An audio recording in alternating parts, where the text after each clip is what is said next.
फसलों की उत्पादकता बढ़ाने के लिए इन पोषकों को हम खाद तथा उर्वरक के रूप में मिलाते हैं। खाद मिट्टी को पोषकों तथा कार्बनिक पदार्थों से परिपूर्ण कर देती है। इससे मिट्टी की उर्वरता बढ़ जाती है। खाद में उपस्थित कार्बनिक पदार्थ मिट्टी की संरचना को भी प्रभावित करते हैं।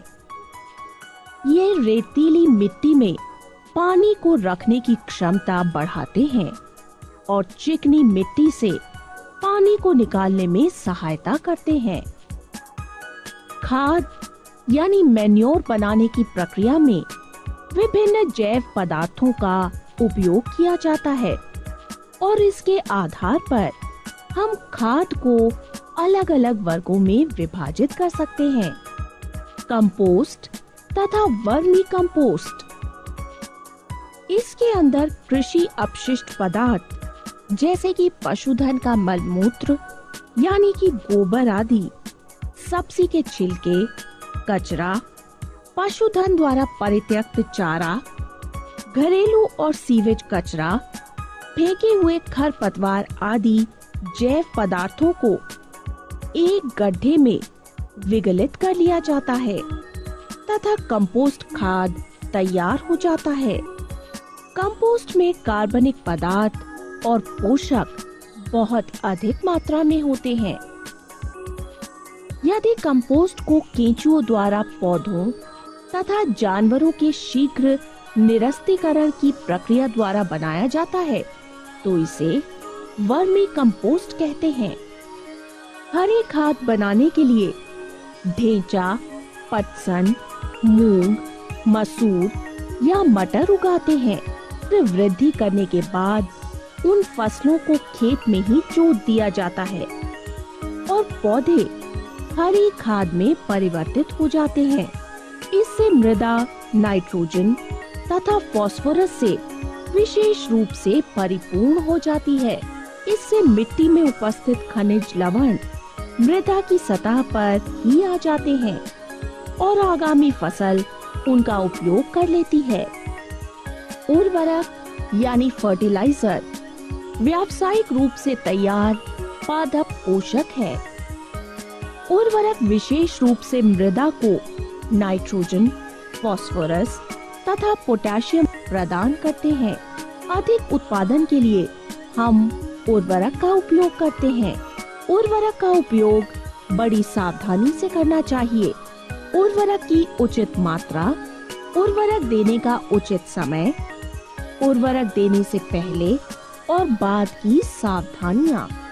कभी-कभी उर्वरक अधिक सिंचाई के कारण पानी में बह जाते हैं। उर्वरक का लगातार प्रयोग मिट्टी की उर्वरता को घटाता है।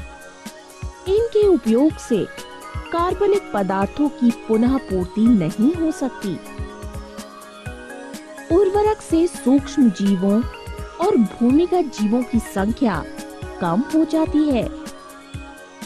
खाद का उपयोग खेतों की उर्वरता बढ़ाता है तथा इसका दीर्घावधि लाभ है। खाद के उपयोग से कार्बनिक पदार्थों की पूर्ति होती रहती है और मिट्टी के सूक्ष्म जीवों और भूमिगत जीवों का अस्तित्व बना रहता है।